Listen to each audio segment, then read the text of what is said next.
Hello, everybody, and welcome to the Tatiana Show. Today is August 15th, 2017, and I'm broadcasting to you live from my apartment in New Jersey. It's been a really weird week. A lot of sad news coming out of Charlottesville, so that's been on my mind. And it's quite sad to see things devolving in the way that they have. I'm very sorry for everything that's happening down there. So I don't know what's the scoop, but all the news is still coming in. I saw this Vice special this morning about Chris Cantwell. I don't know what happened there. Seems like he went off the rails. But you know, I just hope that we don't continue to devolve. And I think it's important to have discussions instead of fights.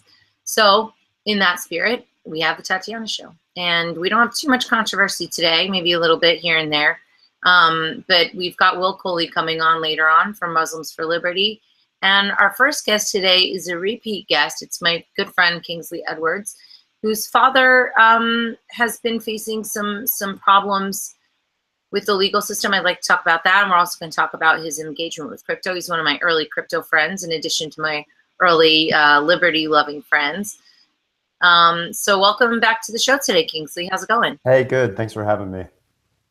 Cool. So fill me in on what's the latest for people that are not, let's talk about your dad, and then we'll end with something like a little bit more upbeat, because Okay. I think the dad thing is really important. People watch this show know that I'm a big supporter of Ross Ulbricht, and in general, not a supporter of the prison industrial complex or the drug war. But Ross isn't the only victim, and you've been dealing with this struggle as a sort of result of the drug war since you were a little kid. So for people that are not familiar with the story, why don't you give us a little bit of background? Okay, yeah. So in the 90s, my father, he was involved, with some dealing of drugs and stuff like that. He was young, and this was in Florida back in the day when kind of cocaine was rampant, and there's a lot of money to be made. So he got busted for a small amount of cocaine in the 90s, and he got just an outrageous sentence over 60 years for less than the news headlines say was it a tablespoon of cocaine, which was just worth like less than $800. So he's currently serving as almost 25 years now in prison of a 60-year sentence. And so, yeah, we've just been, it's obviously like affected our family quite a bit. I pretty much grew up without a father. The only, I remember when I was younger, we were able to hang out a little bit, but over the years, it's been mostly just phone calls and just having to visit him actually at the prison in Florida. So it's just, we're trying to get the word out. Obviously, the crime doesn't fit the punishment. It's ridiculous. That same year that he was busted, another guy, killed his, I forget if it was I think he killed his father or someone else. Anyway, he's out of prison.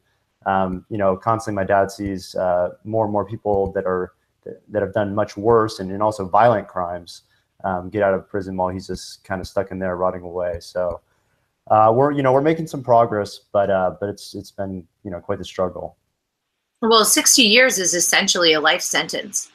Right. How much, do you know how much, first of all, I'm very sorry. I mean, I hope you know how repugnant I find this whole story to be.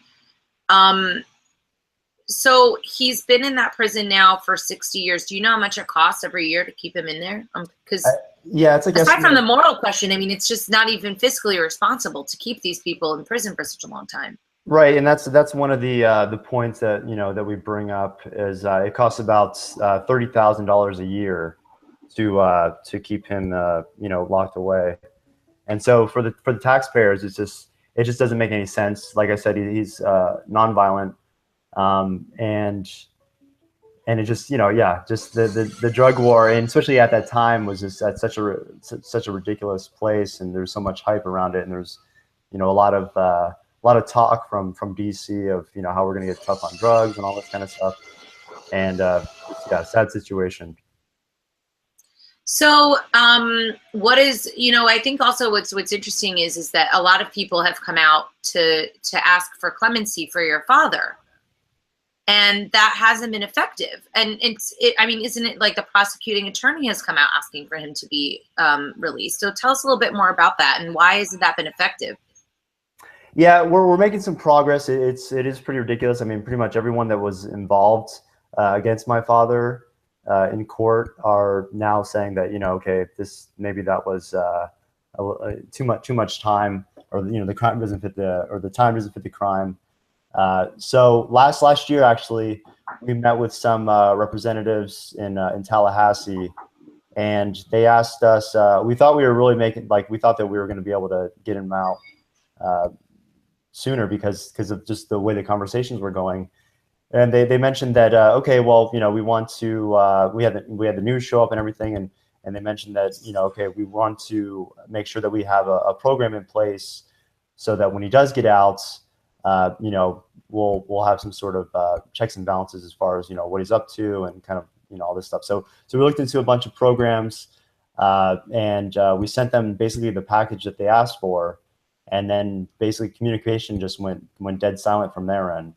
So since then, more recently, my aunt has met up with one of the state reps, Heather Fitzenhagen, who is a Republican in Florida, and she is putting together some sort of legislation that will potentially help my father. And she's also going to be bringing it up to the governor as well. And another point I wanted to bring up, just in regard to how much wasteful spending it is, just to keep him locked up and others.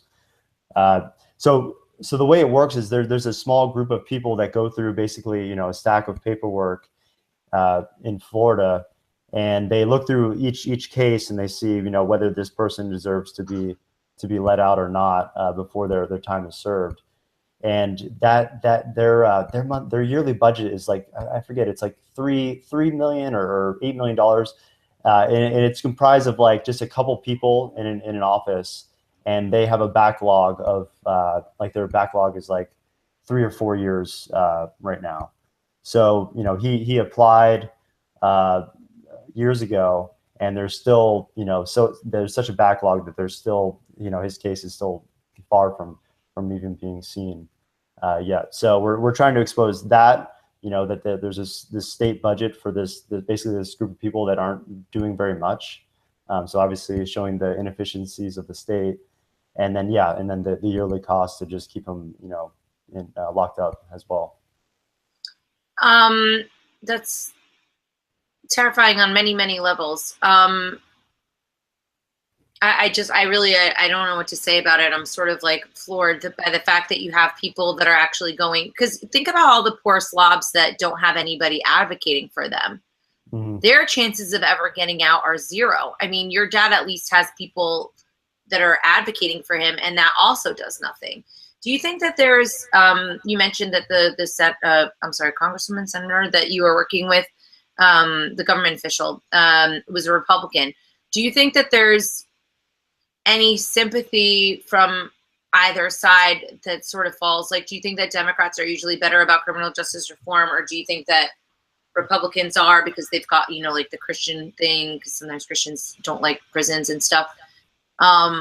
So what do you think? Is there any kind of like appeal to be made there, or do you consider this to be a bipartisan issue?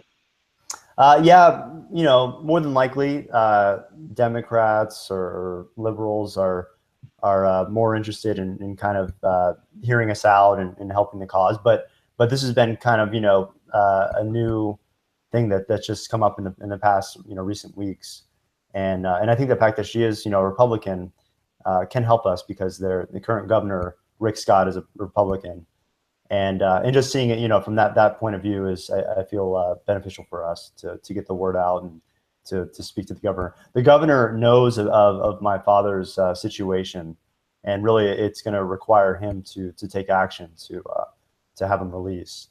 But it's it's been a struggle. I mean, he has a supporting family. He already has he can have my family has businesses in Florida that he'll be working with, and he's a super smart guy. Like, don't get me wrong, like he got into the maybe the wrong business, especially for the time, but he's a very smart guy, and I've actually learned a lot from him since we've been talking more especially in my adult years, we've really connected on a lot of levels, just in regards to, you know, business and just other things. So, but yeah, we're, you know, I feel like I said, we're making progress, maybe small progress, but we, you know, we can't give up. We really don't, you know, we can't just let them rot away for years and years.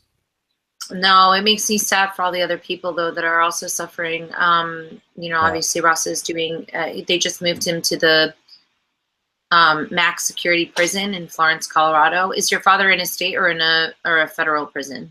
It's a state, yeah, state prison. It's a private prison as well, which is also pretty interesting. Just hearing because he's been in both state-run and private prisons, and actually, you know, years back when I first started getting into libertarianism. I always thought that, I guess before, you know, really looking at the anarchist viewpoint, that, you know, private prisons, for-profit prisons are obviously, you know, there's always some elements of greed that are gonna take place, whether it's private or public. But actually the private prison that he's in is actually much better than the state-run prisons in Florida. So it's been interesting to kind of hear his stories from actually being inside and the differences from both. Yeah, I've heard that the problem with the prison market and the idea of privatization being better is that there's basically, you know, one main customer. So it's like it doesn't have the checks and balances from an optional market, you know. I also heard that the federal prisons are the best. Oh, really? Yeah. But you know, I don't think any of them are particularly good. I was really disturbed by all the children that had been adversely affected through their parents being locked up. And I mean, you seem to have come out okay, but I don't know. I mean, I hope that something can be done. What could people do right now to help your dad? So we have a petition going. We have, I think, yeah, we have over now like 1,200 signers on change.org. So these, you know, these help us. So when we present our position to the governor and others, you know, it's just kind of a backing of showing like, hey, we have all these people that agree with us. That the crime doesn't fit the time doesn't fit the crime, and so that's, you know, that's one way. Also, you know, it's through doing, you know, shows like yours and just even posting on social media. You know, we've had quite a few people that have reached out to us that have connections with the media in Florida, and also you know, people who are connected with politicians in Florida as well. So yeah, any you know, any kind of connections like that, or people that can be introduced, is always you know, beneficial for what we're trying to do. Great. So what's the website where people can find out more?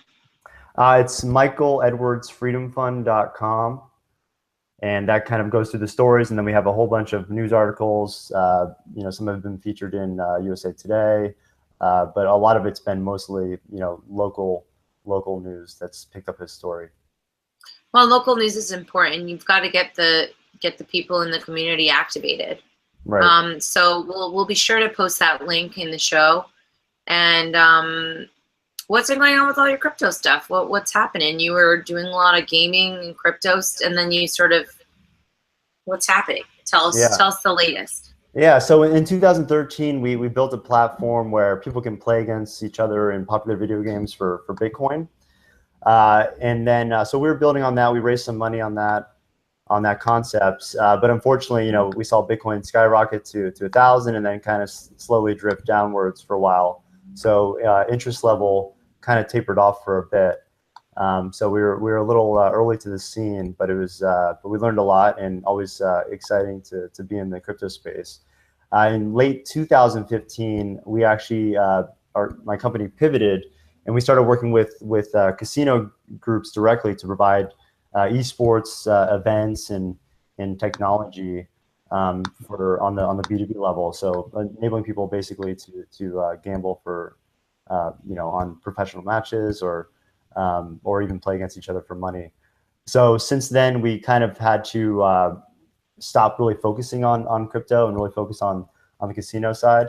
And we've been working with, you know, the regulators here locally in Nevada and elsewhere to make esports, which is, you know, professional players playing video games, basically legal, for gambling.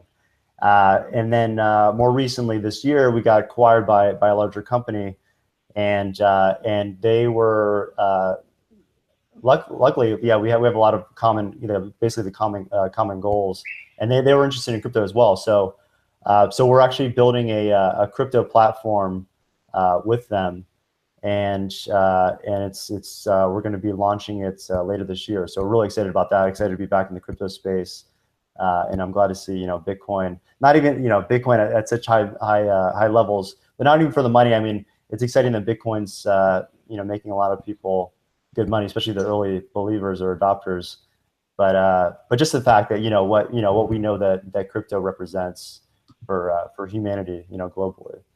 So yeah, well, for sure. Yeah, it's very nice to see all that going up.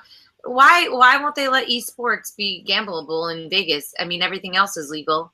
What's well, their yeah, problem? it is now. So like a cartel thing? Yeah, I mean, it's interesting just learning about the way that just regulators, work. There's definitely just with everything. There's always like these safeguards that they put in place that are supposed to protect the public, but in reality, they just help big business. And for Nevada and Las Vegas specifically, that's the large casinos. So yeah, it's actually legal now. So we've been kind of working side by side with the regulators for the past year and a half. But it's been an interesting process going through that and learning about all this stuff on the gambling side. As far I as don't think you can give me an honest answer, but did you find the regulators to be reasonable? They are pretty open here, but it's just a matter of how slow the process is to make things or to kind of change the system. But yeah, we're making progress. I mean, people are able to do to basically play against others for money and bet. We got like a lawnmower in the background. So what's that? Oh no, they're installing a camera because somebody keeps stealing stuff in the building. Sorry, Okay. I didn't realize you could hear that. I'm not installing the camera. I'm here with you. No problem. Okay, so what's the name of the company? Or is this still top secret? No. Yeah, the name of the company is Unicorn, and they have a licensed esports book in Australia and the UK, and we're going to be announcing some really big ventures coming up here soon. So the company's website's Unicorn, spelled kind of strange, unikrn.com, and then actually our crypto site is unicoingold.com. So cool. Yeah. I like that. Well, that's awesome. I hope that you keep me posted on everything that's going on, and let me know next time you're in New York. Okay. I feel like we keep missing each other everywhere we go, but one more time, what's your father's michaeledwardsfreedomfund.com, correct? Yep. Yeah. And then Unicoin? No, how is this spelled? Yeah. Unicoingold.com is the crypto site. UNIKOIN gold.com. Gold? Like gold or gold? No, gold, like precious metal. Okay. Okay, good. Very cool. Well, it was nice talking to you, and good luck with everything. I'll see you soon, okay? All right. Thanks, Tatiana. See you soon. Bye. Bye. See you later. So before we bring on our next guest, who I'm pretty excited to hang with, we're hanging together in PorcFest. I just wanted to give a quick thanks to our sponsors. Kirk Phillips at the Bitcoin CPA has been fixing all of my problems, my tax lack of organization and everything, and he's been wonderful. So if you guys have any kind of Bitcoin tax stuff that you need to work out, Kirk is the man. Crypto Compare, those guys are awesome. They have a site. If you go to cryptocompare.com, you can look at all the different cryptos, get all the latest information. They've also got some good tweets. I've been retweeting their news. Freeross.org, always a supporter of my good friend. Find out more about how to support the family, and you can even shop on their Amazon link, and then you get a little, whatever you buy on Amazon, they get a little portion of that. Third Key Solutions, Pamela Morgan's company. Then I want to give a shout out to my favorite podcasts, sovereigntech.com and sexandsciencehour.com, both featuring Brian Sovereign. And Stephanie also comes onto Sovereign Tech sometimes. But Sex and Science Hour is super fun. So if you guys want something that's kind of liberty but not more bad news about what's happening in the world, I would go to sexandsciencehour.com. Shout out to Josh over at Voltoro. Hello, Voltoro. If you want to get Bitcoin for gold, I love Josh's site. I love Josh. I don't love that he hasn't been on the show lately, but he's been sick and stuff. I mean, he's not sick, but I think he's sick of working is what I think. But anyway, and also don't forget cryptomediahub.com, my company, if you want to do marketing or PR in the Bitcoin space. And my makeup is Beauty Counter. So if you guys like makeup or stuff like that, you want to buy stuff for girls, there's a link below. And one last thing I want to say, shout out to Dana over at libertycraze.com. He's been printing some shirts for me. So if you guys need shirts and you like Liberty, go to libertycraze.com. But our next guest, meaning my next guest, because there's no hour since Josh isn't here, is Will Coley, who is the founder of Muslims for Liberty. Are you the founder, Will, or are you the president? How does that work? We're going to find out more. I'm one of the founders. I see. Okay, so first of all, welcome to the show. This is your first time, right? Yeah. Very cool. I like your hippie. Like you've got the dark side of the moon. You've got the Grateful Dead shirt. I'm digging it. We need a little bit more peace today. So tell me, I know some of your background, but I know my audience doesn't. And I'd like a refresher course. Tell me a little bit about how you came to be involved in Muslims for Liberty. Well, it kind of fell in my lap, I guess you could say. I became Muslim about 10 years ago, and I went to an... Why? That's my question. That's the first thing, because people are like, "Oh, who's this white guy? He's Muslim." Like, why? What happened? Were you like forget Jesus? Well, it's such a long and odd and esoteric story in some ways. I've been a theology nerd basically my whole life. Taught Sunday school classes when I was a kid. So you believed in God always? Yeah, I've always. I was a youth minister when I was a teenager. You know those tent revivals they like to make fun of on television? I used to preach in those when I was a teenager, you know, complete with like people falling on the ground and wiggling around with their arms in the air. Like I went to a holy roller church. I was a youth minister in one for quite a few years. Wow. And then the failures of the church, seeing the failures of the churches that I was going to, seeing really blatant open racism, you know, like the use of racial epithets and stuff by pastors, and you know, I just became really disillusioned with that whole thing, and I started working in nightclubs, started doing music, working as a DJ in clubs in Tennessee, and then I moved to Florida, and I was doing it down there, and but I always kept this this odd hobby that I'd had since I was a teenager of reading religious texts. You know, when I was in 8th grade, instead of like reading like some teenage magazine or, you know, something about cars, I was in the back of the classroom reading the Tao Te Ching instead of paying attention to my teachers. And I kept that hobby, and I've always been a huge jazz fan, and studying the history of jazz took me to studying the history of Black culture in America, just because of the people that you run into, and you know, you learn about the Harlem Renaissance and how that, you know, facilitated the growth of African American music, and then you learn about Marcus Garvey, and then that took me to learning about Leonard Thomas Howell, who created the Rastafarian movement, and then that took me to learning about Ethiopian Orthodox Christianity, and that took me into learning about Islam. I mean, it just was just like just me being me, and there were some things that happened, and I don't know if you've ever had what I call a fallout, which is where like you wake up on Monday, and by the time you get to Friday, you no longer have a house, a job, a car, a significant other, a pot to piss in or one to throw it out of, and you don't know how it all happened, and it happened all so suddenly, you know, like you're just like, hell. And I had one of those moments about 10 years ago, and I'm walking down the road, and the sky just opens up and starts raining on my head. And I just hit that moment of frustration where it was just like, okay, I get it. Whatever it is that I'm doing with my life right now, you're not particularly happy with it. So what I need you to do, because I'm stupid, I'm slow, and I don't do innuendo, and I don't do suggestion, could you just hit me over the head and like shove me in the direction you want me to be going?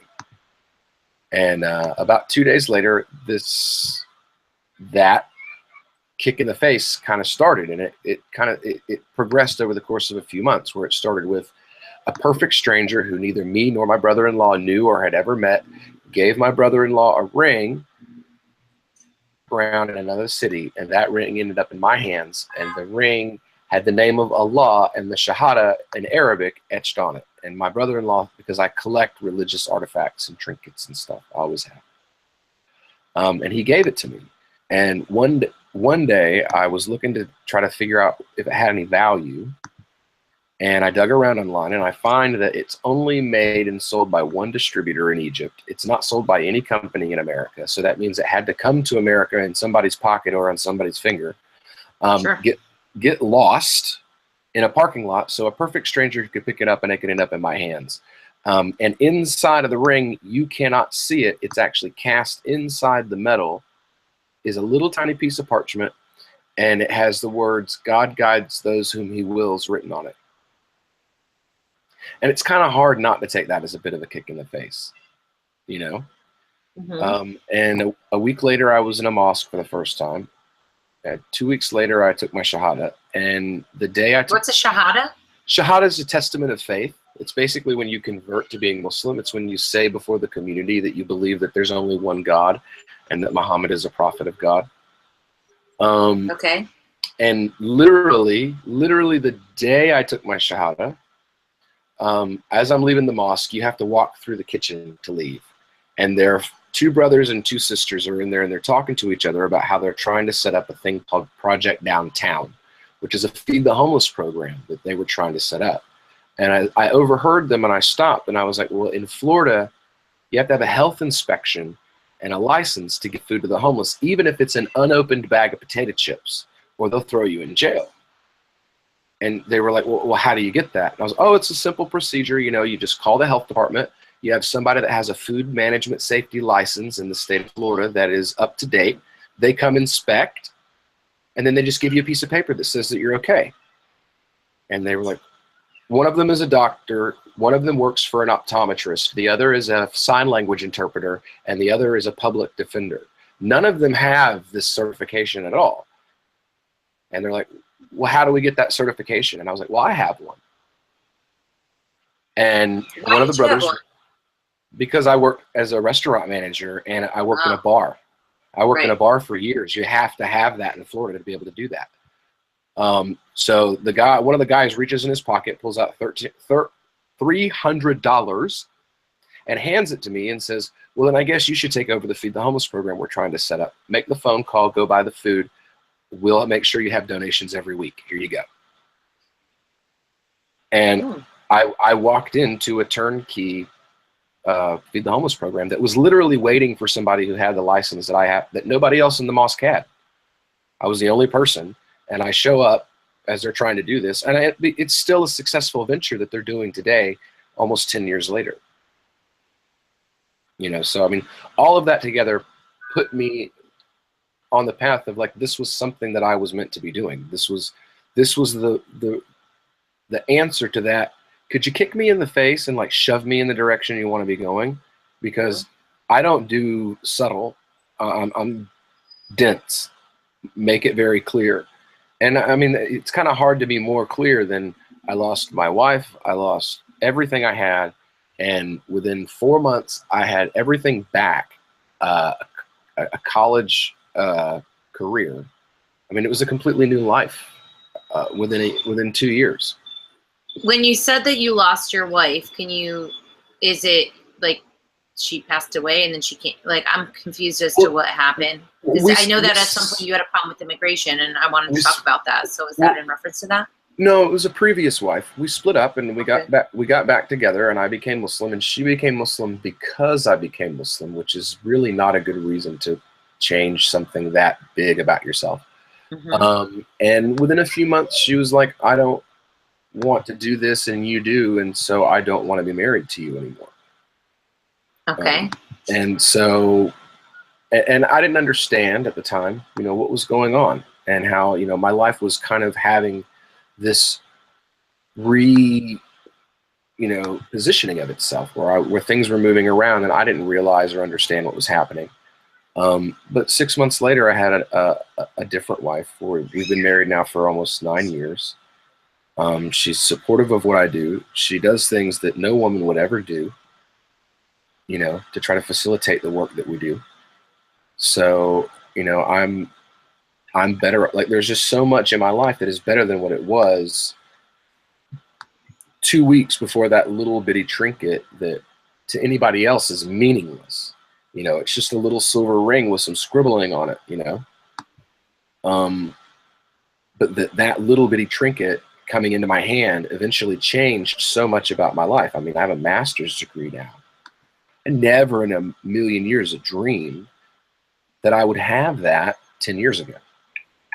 I had no motivations. I had no motivation to make those kind of improvements in myself, you know, 10 years ago. For me, it was, you know, let me work a job that I can, you know, party. For me, that's what it was. It was working in the clubs and doing drugs as much as I could. And there was no, I was offering nothing to society. There was no service. I was just a person who paid taxes and collected a check and did a lot of drugs, basically. So why do you think that things turned out so much better? I mean, if you were doing a lot of like you've kind of done the circuit, checking out all these different religions, right? What was it about Islam that was so appealing to you? Like, what do you think that made it so different and successful? Monotheism, A, but B, the fact that it's a religion that's meant to be understood. Like, it's the only religion that I've found where the religious text specifically says you're allowed to change your mind when presented with new information. Mm-hmm. That you have that the intellect and the use of reason is a gift that God has given us, and to reject the use of that in favor of superstition is something God's not happy with. And that was something that kind of spoke to me, you know, was and seeing a religion as well that the religious texts specifically state that there are redeeming qualities in other religious traditions outside of themselves. And that was something that I thought was odd and really cool to see, particularly given, you know, the narrative that we're fed about Islam, we're fed about Muslims.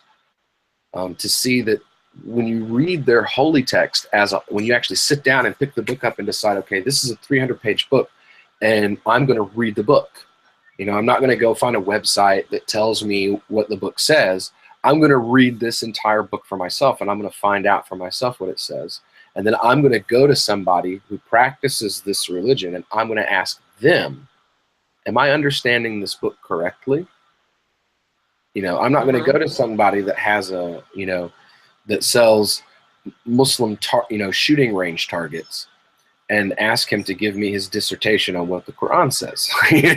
You know? Sure. But that whole idea of, being able to see the validity and the redeeming qualities of other religions. Also, the devotion to family, you know, and this idea that, you know, like for me, I used to do the whole thing with the church where we would go visit the people in nursing homes. And we would sing and we would pair off. And I spent a lot of time doing that in my youth. And it was always something that was really disgusting to me. You know, that we're going and I was meeting people that hadn't seen their children or their grandchildren in 2 to 5, 6, 8 years. Mm-hmm. But they'd literally just been dropped off with their Social Security check and left to die.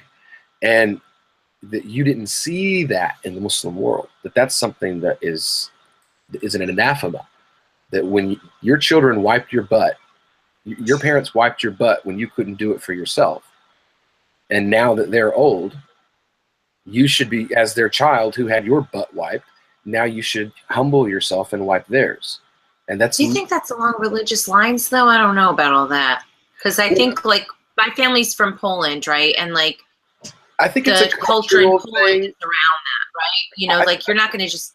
I think it's a cultural thing for American Christianity. You know, that you see the same people in the church who will donate to pay for kids to go sing at the nursing home. They themselves have a mother or a father that is in that home that they dropped there 2 years ago. You know, and that's their effort that they put forth, is that they pay for the gas so that somebody else's kids can go visit their mother. You know, and that this whole, like, the nuclear family, the loss of extended family.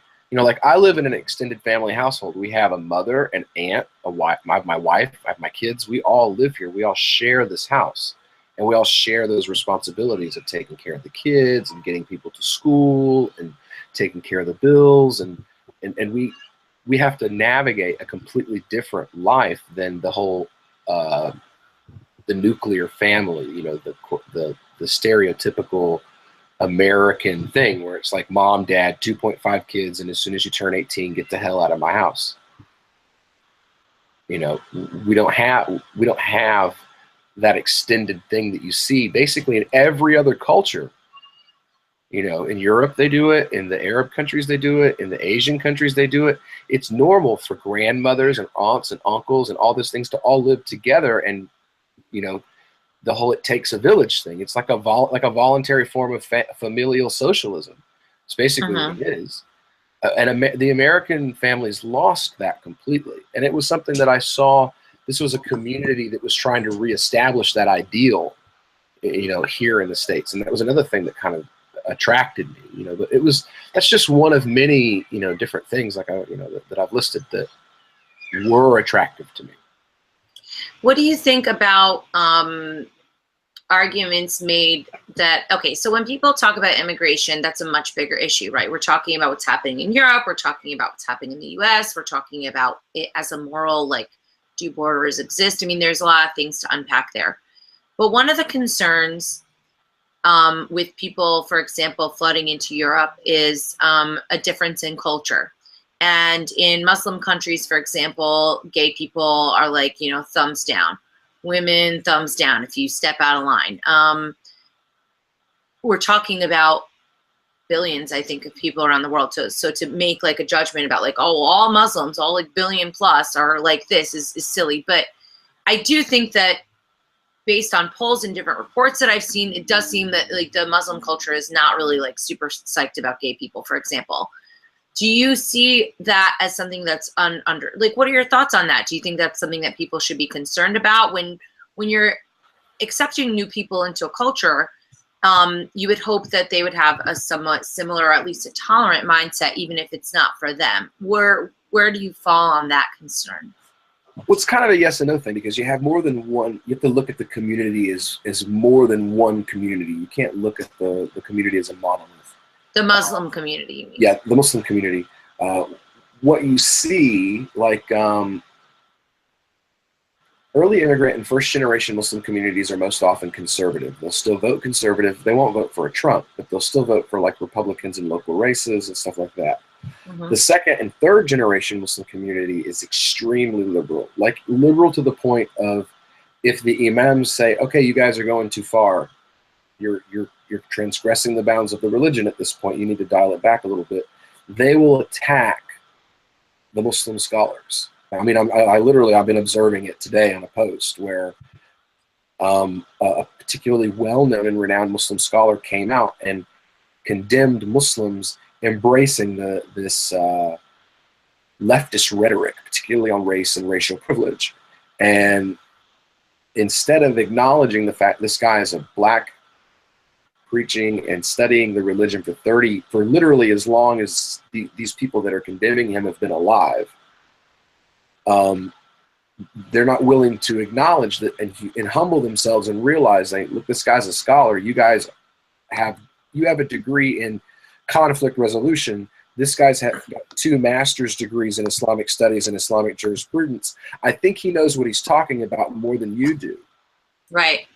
You know, so you have to look at the fact that the community is broken into these different groups. It's not a monolith.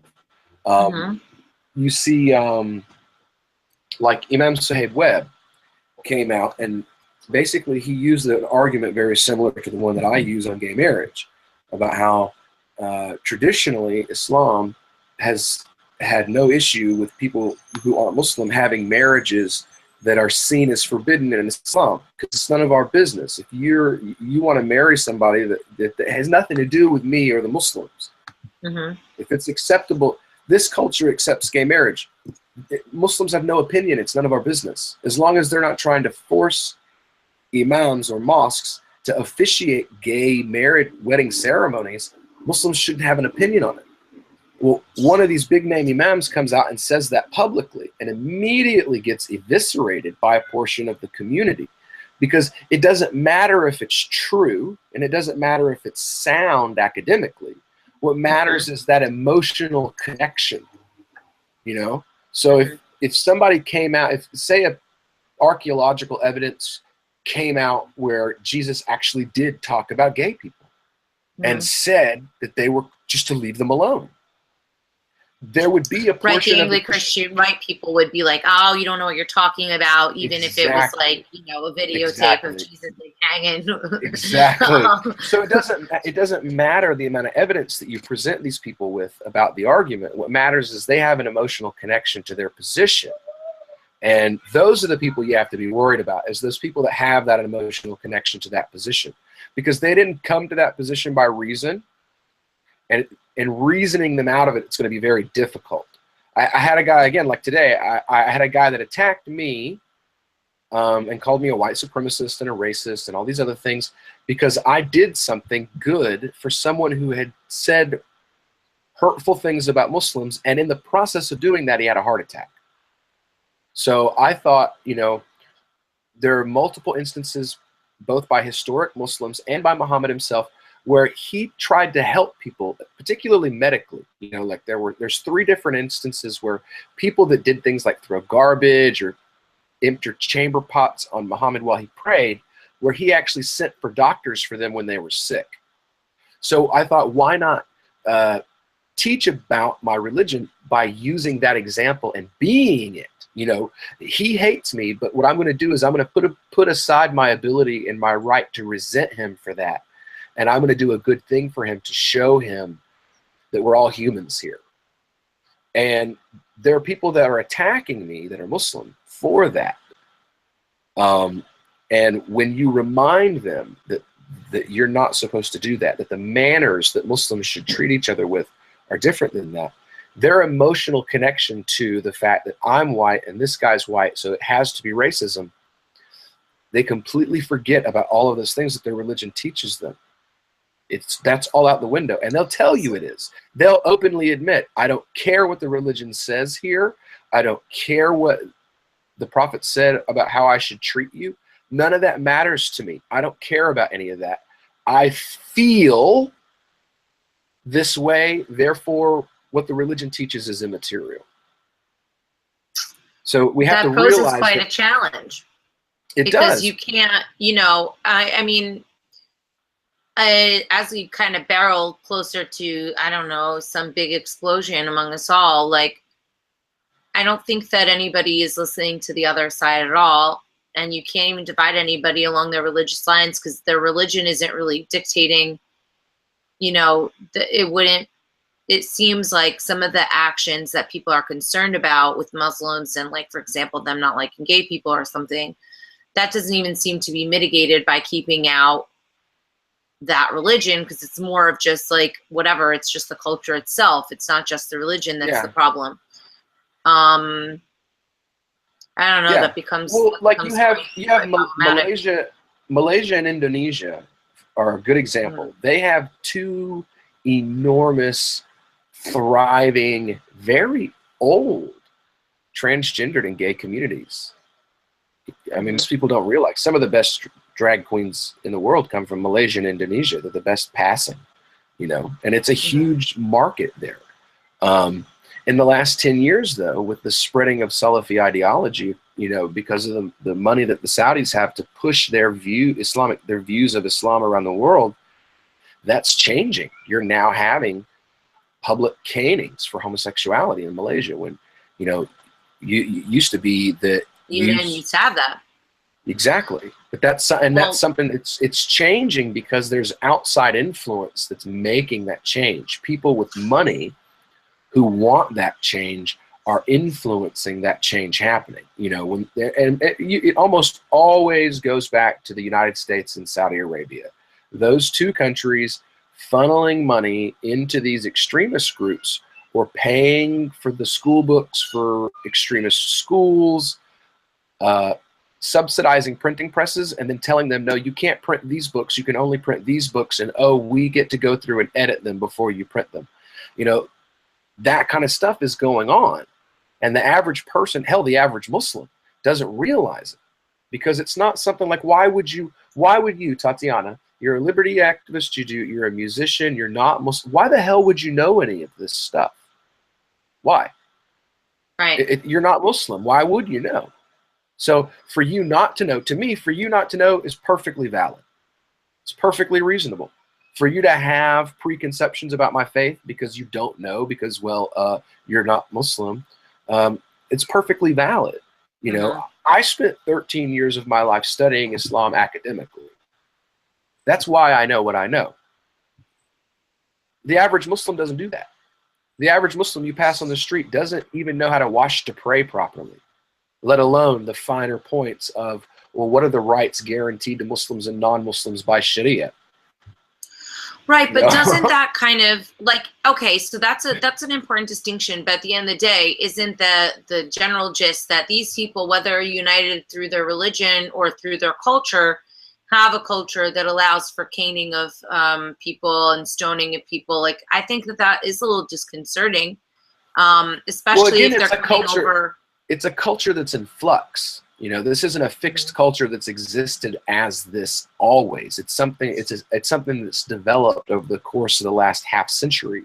So you need to do more than just be like, okay, well, these people come from this culture. Because what we're finding is, most of the time, 90% of the time, at least in America, maybe different in Europe, but at least in America, what happens is these people come here, and 90% of the time, they don't only, they try to hold themselves to a higher standard than the social contract around them. There's actually a big name imam who he expressed that.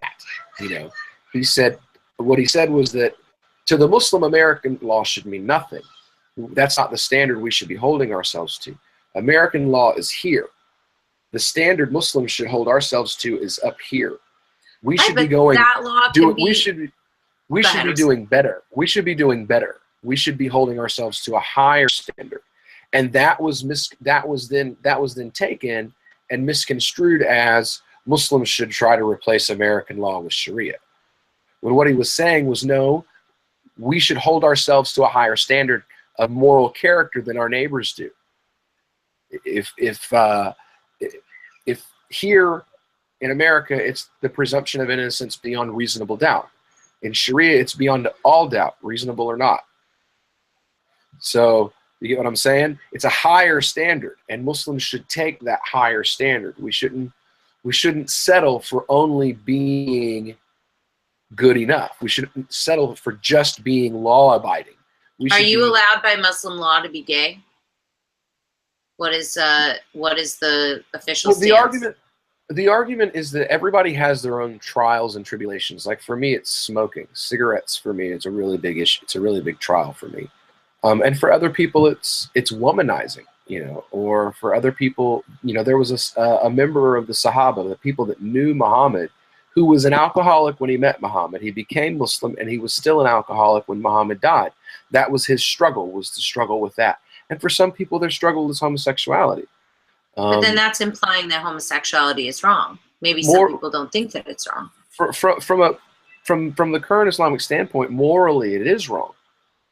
Right, so isn't that a problem when people come to a country where they don't view that way? Like, the U.S. is super into gay people. We're like all about the rights. That's not really true. Well, there's a difference in having in somebody having rights and something being someone viewing something as morally wrong. That's like saying that Europeans can't come. We can't let Russians move here because homosexuality is viewed very negatively in Russia.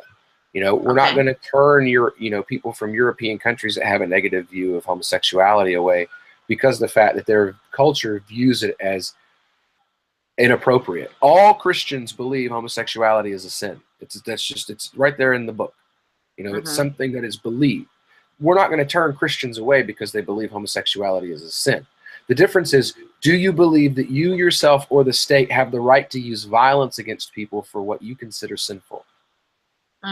Well, I think some people would posit, I'm sure you would disagree, that Islam does call for that, you know, kill the infidel, blah, blah, blah. I mean, what do you think about those concerns? Or do you think that, I mean, I guess it doesn't even matter if people really have a good understanding of the book. I guess from your interpretation of the book, is that kill the infidel a point of concern? And then on a more practical level, is it a point of concern?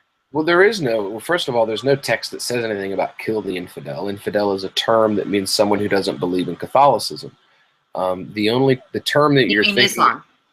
No. Infidel is a term that means someone who doesn't believe in Catholicism. The term infidel does not exist in the Quran anywhere in any context. Okay. The word you're thinking that is mistranslated by people for that purpose is kufar, and kufar is a verb. It requires action. You have to actively seek to suppress Muslims. You can't just not be Muslim. Not being Muslim and having a peaceful or a neutral relationship with Muslims means, okay, you're not Muslim. You become kufar or kufr when you actually go out of your way to prevent Muslims from practicing their faith, when you try to stop Muslims from building a mosque, when you try to prevent Muslims from being able to pray, when you try to do something that comes between a Muslim and their ability to access the divine. There's a difference between the two. Muslims can be kufr. There are Muslims that are, it's not a hard thing to be kufr. All you have to do is go out and lie about what Islam teaches. If you misrepresent Islam and what Islam teaches, that's considered hiding the truth or fighting against the truth, because you are openly misrepresenting the facts about the faith. So that's an act of kufr. And the same as attempting to stop me from praying is an act of kufr. It takes action. You have to do something. And simply believing in a different religion is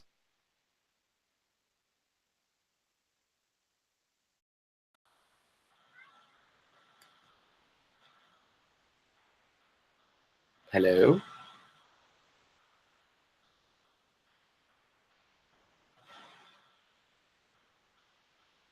Hello? You there?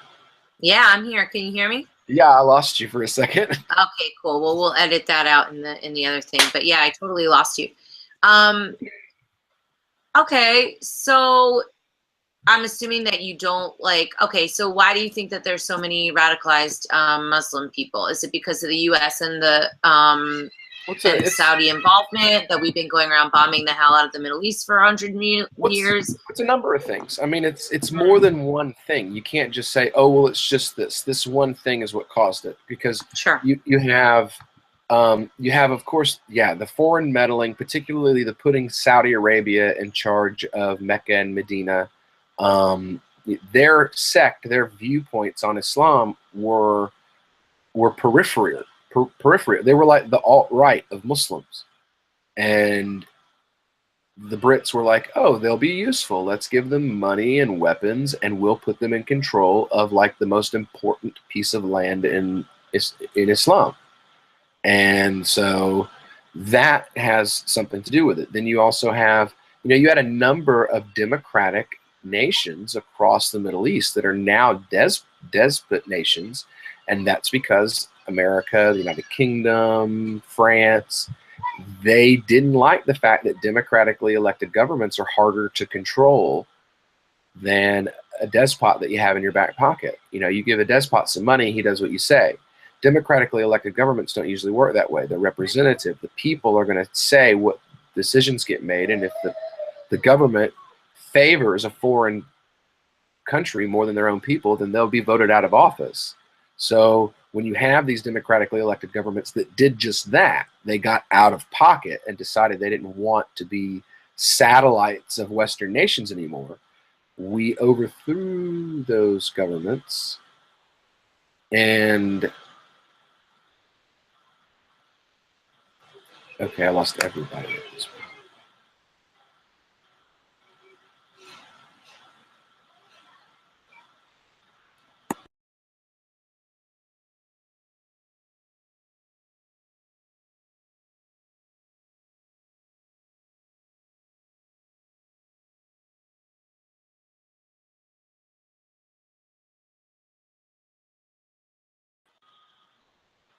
Hello.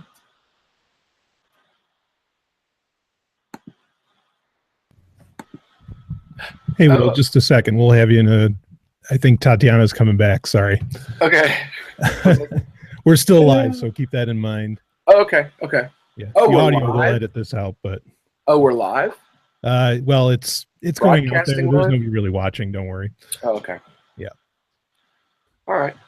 Should I just? I mean, Yeah, just hang tight for a second, and we'll. Cool. Okay, here's Tatiana. There she is. Woohoo! Oh, finally. I kept talking and trying to kill time, but anyway, we're back, ladies and gentlemen. Okay, yeah, okay. you can continue. I'll go back out. Yeah, where did we lose each other at? Because I was on and talking, and I was still on with Liberty.me, but you were gone.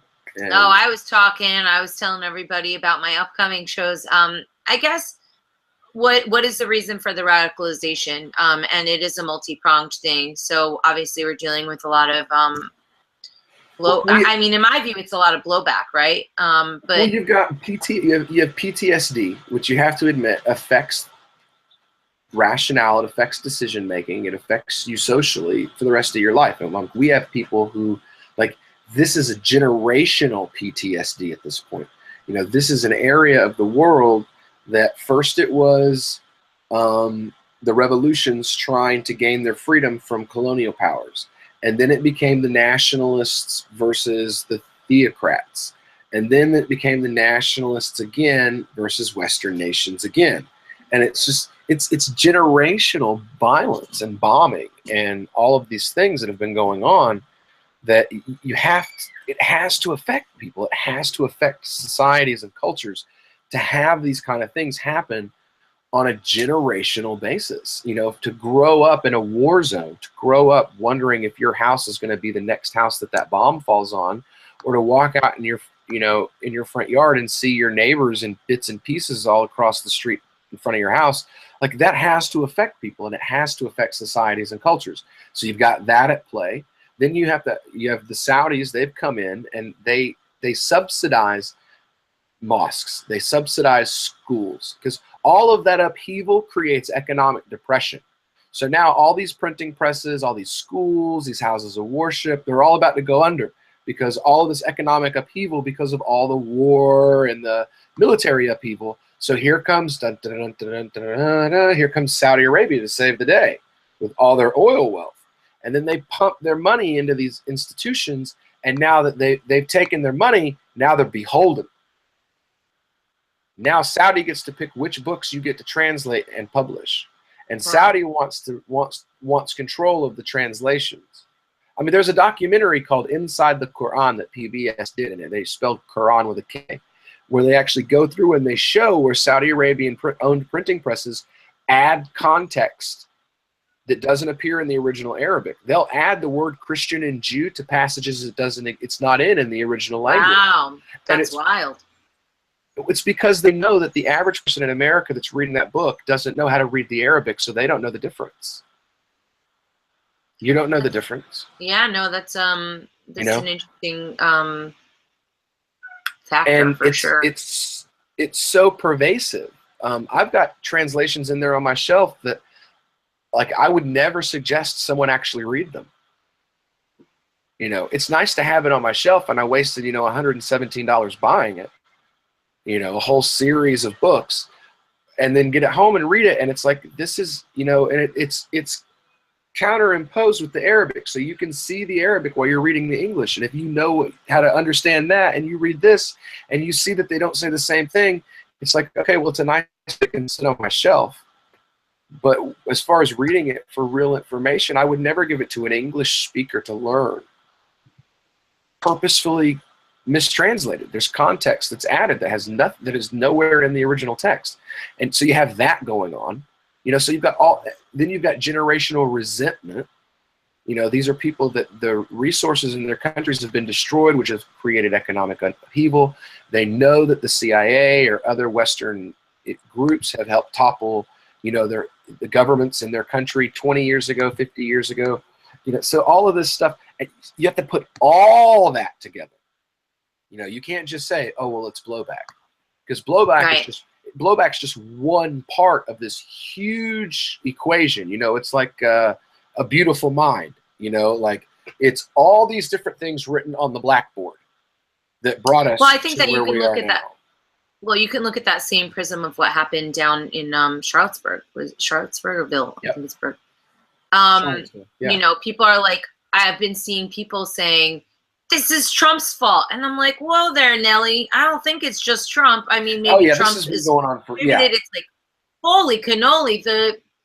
There's just so many factors at play. It's so disturbing and it's so difficult to talk about. I imagine that the Middle East is very similar. I mean, well, imagine, I really don't know what to make of it, to be honest. If America stays on the trajectory, imagine if America stays on the trajectory that it's at right now, and we continue to have presidents that facilitate it, because that's what these dictators do. They purposely facilitate the division because it keeps them in power. Sure. So imagine America after 100 years. How much do you think it'll look like the Middle East? Because that's what we have. The Middle East today is the product of 100 years of what's going on here in America. Nationalists fighting communists, fighting socialists, fighting theocrats, fighting regular people. And that, man, we're screwed. You know, so if we stay exactly as we are right now for the next 100 years, we will be the Middle East. We will be the Middle East. So then how do we stop it? What do we do? Any tips? I mean, we've been talking for a while, and I kind of wanted to ask you, actually, before we think of solutions, really quickly, I found it very interesting what you said at PorcFest about the immigration difficulties that you had with your wife. Can you quickly kind of summarize your thoughts on that? Because when people think about immigration, they think, oh, they're getting the goodies, which I am one of those people. I don't like to incentivize people to come here and give them goodies, but it's not as black and white as that. And I have very good friends that are trying to immigrate from other countries. They're spending tons and tons and tons of money on attorneys and, you know, going back and trying to do things above board, and they're running into roadblock after roadblock. So I think it's a little bit more complex. Maybe you could share your story with me. Well, first, the immigrants don't qualify for goodies. That's something that they make clear to you. Every single time you go to the immigration office, they reiterate that fact, just to make sure you haven't forgotten since the last time you got there, that you do not qualify for HUD, food stamps, financial aid, subsidized or unsubsidized Stratford student loans. There's like a whole list of things that they read off to you every time you go to the immigration office, so that you don't waste your time and try to apply for it, because you are not eligible for government subsidy as an immigrant. It cost my family $8,000, 8 years of having our life pried through, of having government agents tell me that having 5 children together doesn't mean that we're serious about our marriage. Yeah. Okay. I don't know what 5 children indicates. Like, do you need like 7 in order to really make the cut? Like, I don't even get it, but okay. Plus, like, we did fingerprints that we had to drive to Atlanta for 4 different times. We had to pay $300 every time. Multiple doctor's appointments at government contracted doctor's offices that for a physical costs over $300. Every time you file a piece of paperwork, basically, you pay the government a fee to file the paperwork, and then you pay 2 government contracted entities to interact with them every time you file something. So I mean, it's not just the filing fees for government filing that rack up. It's these other things that are on the side, these peripheral things like, oh, you filed this paperwork. It means you got to drive to Atlanta and get your fingerprints done. and you got to be there at 7 a.m. So that means you got to go there the day before and get a hotel room. Sure. And the time. Take time off work. Oh, they want to see more pictures of you and your kids together, and the insurance policy that you and your wife had together lapsed because you couldn't afford to pay for it. So, because, couldn't afford to pay health insurance after Obamacare. So since that lapsed, we need you to come back and validate that you're married still and that you're not faking it again. So you need to drive to Memphis, 8 hours away, so that you can be in our office at 7 o'clock in the morning and bring pictures and bring stuff that shows that you're, even though you haven't moved and nothing's changed in any way, bring us all these documents that we already have on copy by this point in triplicate, so that we can verify that they're real again. And all those expenses to go along with it. Plus, my wife being followed around when she first got here, like they thought she was a member of Al Qaeda, when her father is a two-time Olympic gold medalist who used to guard President Bill Clinton and Tony Blair with his private security firm when they were in office. It's like there's Do no some research, guys. For real, It's like there's no reasoning or rationale to it at all. And I just think that any system that's built upon that kind of a thing is oppressive by nature. You're literally saying, if you want access to the American dream, you have to pay for it. Pay for it. The government will give you access to prosperity, but only if you give the government 10 grand first. Right. Because you can skip the whole process. Most people don't realize that. For $250,000, you can give that money straight to the government and skip the whole process, get your green card right away. Oh, I heard about that with China. Like, that's how the Chinese are getting in. They're like buying things and spending a certain amount of money, and then they're allowed into the country. That's wild. You can buy a green card and bypass all the security stuff, all that kind of stuff, and just get the green card. Now, if the terrorists are as well funded as we're told that they are, why don't they just do that? I mean, I think the whole thing is I think that there's a lot of malarkey going around about the terrorists. It's really difficult when you see different kinds of attacks and to not see the inadvertent results and wonder if they were intended in the first place. You know what I mean? One of the things you have to put, put the lines together. Look how stringent they were with your wife, right? But they can't be more stringent with some of the wackadoos roaming around. I mean, I think it doesn't really add up. What is the goal of Muslims for Liberty? And to kind of wrap things more on a positive note, what are some ways that people can help and raise awareness that it's not just a bunch of Muslim people that are well, we're an education. I mean, how do you bridge the gap, right? We're an educational outfit, first and foremost. So what we do, we go out and we educate people. We try to educate non-Muslims about some of the misconceptions that they may have, and then we also go out and we educate Muslims about their forgotten legacy in the evolution of the concept of freedom. We talk to them about how, long before John Locke was a person or existed, Islam's legal system had a list of inalienable rights that all people had, regardless of race, creed, religion, color. None of that mattered. These are things that you have because God gave you life.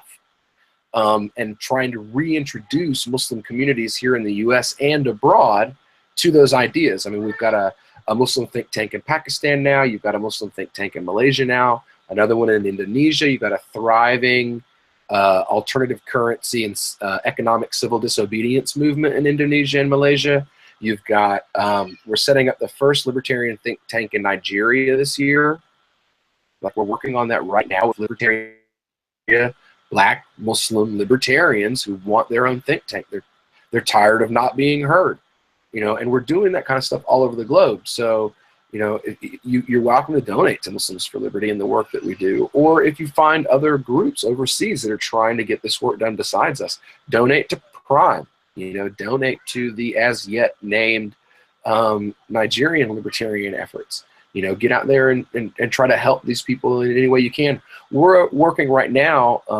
Some libertarians donated us a piece of property. We're about to move to Keene, New Hampshire, inshallah, and open It'll be the first libertarian-run mosque in the country. I mean, it'll be a mosque that was literally created by cooperative and collaborative effort of the Muslim and liberty communities. It'll be an interfaith and intra-faith center, so there won't be any sectarianism allowed. We're going to donate the local Quaker and the local Jewish communities when we're not using it, so that it will be a place for those people to worship as well. We're working on putting together like a warming station for the local homeless and a place where they can come print resumes, make resumes, that kind of stuff. And it's all because, you know, this kind of confluence of values of voluntarily helping your neighbor and doing what's good and doing what's right. And if you want to support that, you're welcome to go to launchgood.com. Just Google New Hampshire on launchgood.com and we'll pop right up. But that's the kind of stuff that we're doing right now. You know, we're trying. I don't like libertarians that talk a lot. I mean, there's so many of us out there, so many think pieces and think tanks and studies and all this other, and it's not getting us anywhere. I want libertarians who do stuff. I want libertarians who have like what I call dirty hands. And, you know, we're going to create a mosque and an interfaith center basically to be that example to liberty and Muslim folks all around the world that it does a lot better when you actually get out here and just do this stuff. Stop talking about it. Stop, oh, well, the homeless are cold. Then give them a place to warm up. Oh, well, these people need a place. Then give them a place to do that. Stop talking about it and put your heart and put your hands into action, because until that, look around you. This is the world of the think tank and the talking head. This is what the talking head and changing things through running our mouth and talking at each other brings you, is Charlottesville. Talking at each other and not having action and humanity and actual human action with each other. It brings us Charlottesville. So let's stop yelling at each other. Let's stop talking past each other. Let's start coming together around confluence of values and worry about those other details and the minutia later. Let's do good things and bring the country back together. And we can argue about, oh, should we put this statue in somebody's house or in a museum? You know, it has nothing to do with anything. We have no problems in this country. Now let's come together as people and do human things for human beings and to each other. And that's what Muslims for Liberty has always been about, is trying to be that example. You know, we go and we feed libertarians. We go and we talk at not be welcome at. We'll go and feed people for free at events that we may not be welcome at, because that's what you do. Somebody has to be the one that says, I'm not willing to allow resentment to control my actions. I'm going to be the bigger person. I'm going to be the first one to put that hand out there. And if you support that work, please go to launchgood.com and support our efforts.